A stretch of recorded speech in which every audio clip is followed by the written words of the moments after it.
गांव से दूर एक बड़ा जंगल था। उस जंगल में एक सुंदर सी चिड़िया थी जिसका नाम मीनू चिड़िया थी। वह वहाँ एक अच्छा सुंदर घोंसला बना के रहती थी।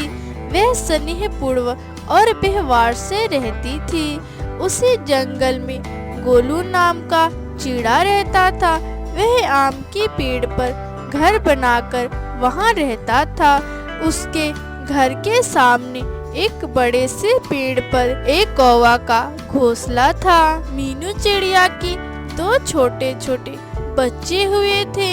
मीनू चिड़िया कहती है, मैं तुम दोनों के लिए कुछ खाने को लाने के लिए जंगल जा रही हूँ। बस इतना बोलकर चली जाती है। चिड़िया जंगल में जा रही थी, तभी गोलू चिड़ा नजर आ जाता है और बोलता है, क्या बात है मीनू, तुम बहुत खुश नजर आ रही हो। दोस्तों, अगर आपको मेरी कहानियाँ पसंद आई हो तो प्लीज आप लोग मेरे चैनल को लाइक सब्सक्राइब जरूर से कीजिए। हाँ गोलू, आज मेरे दो छोटे छोटे बच्चे हुए हैं। मैं उनके लिए दाना लेने जा रही हूँ। अच्छा, जल्दी जाओ, बारिश आने वाला है। तुम्हारे दो छोटे छोटे बच्चे बारिश में भीग जाएंगे। सही बोला गोलू चिड़ा। इतना बोलकर मीनू चिड़िया वहाँ से चली जाती है। मीनू चिड़िया को जाते देखकर कालू कौवा इधर उधर देखकर गोलू चिड़ा के पास कालू कौवा आ जाता है।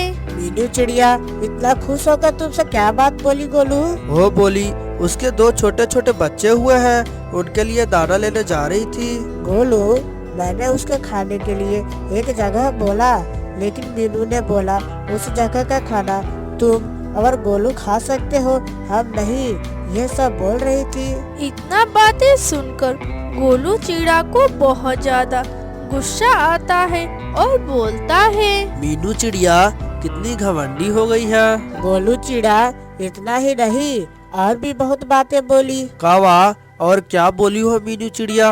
वो बोली, तुम लोगों का घोंसला बहुत गंदा है और मेरा घोंसला तुमसे बहुत ज्यादा सुंदर है।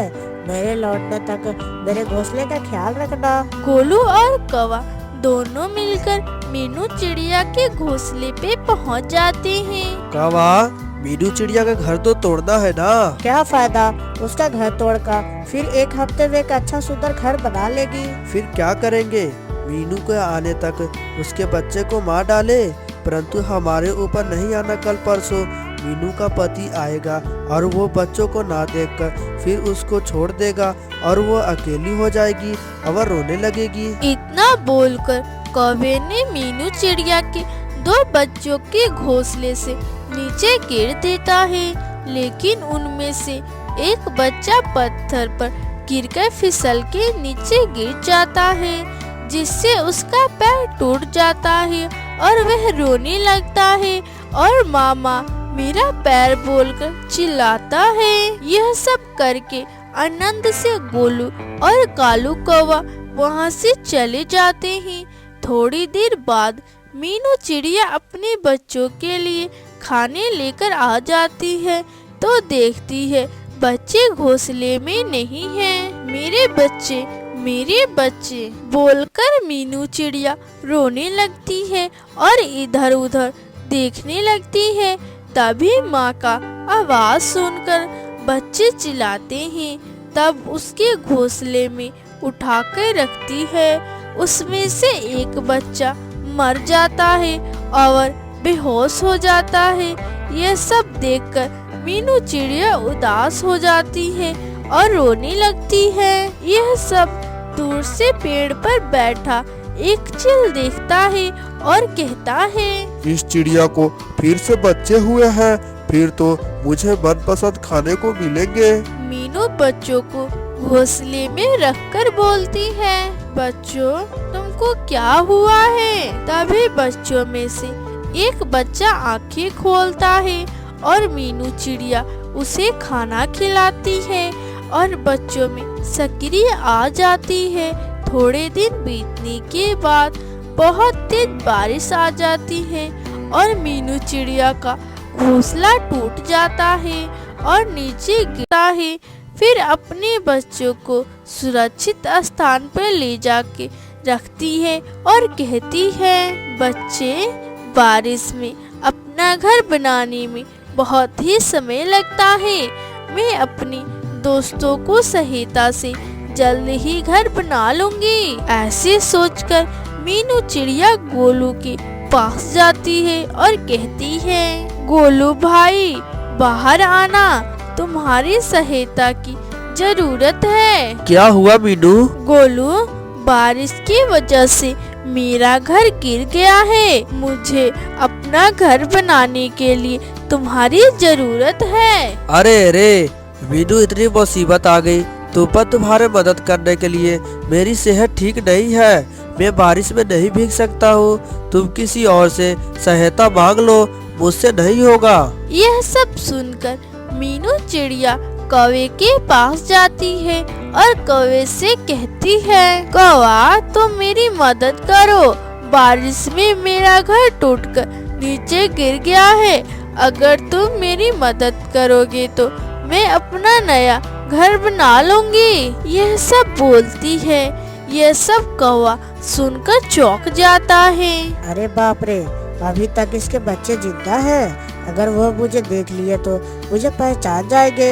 मैंने ही उनको खत्म करने की कोशिश किया है। तुझे पता है ना मीनू चिड़िया, मुझे तेरे जैसे सुंदर घोंसला बनाना नहीं आता है। कौवे की बातें सुनकर मीनू चिड़िया वहाँ से चले जाती है। इतनी बारिश में मीनू चिड़िया अपना घर खुद बनाती है।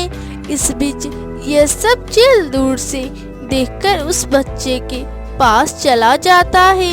बच्चे सो रहे होते हैं और मीनू अपना घोंसला बना रही होती है।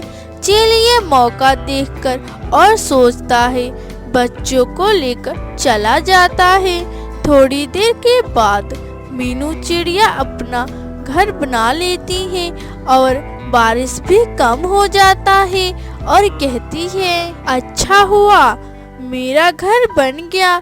इतनी ठंड में मेरे बच्चे कांप रहे होंगे और इसीलिए मैं जल्दी जाकर अपने बच्चों को लाकर रख देती हूँ। उधर जाने के बाद देखती है बच्चे ही नहीं हैं और वह डर जाती है और कहती है, मेरे बच्चे कहाँ चले गए? इधर उधर ढूंढने के बाद भी मीनू चिड़िया के बच्चे कहीं दिखाई नहीं देते हैं।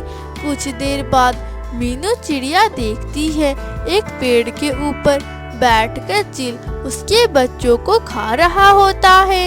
हे भगवान, ये राक्षस चील मेरे बच्चों को उठाकर ले गया। मैं क्या करूं? भगवान, अगर मेरे पति आकर बच्चों के बारे में पूछेंगे तो मैं क्या कहूँगी? मेरे बच्चे बोलकर रोने लगती है।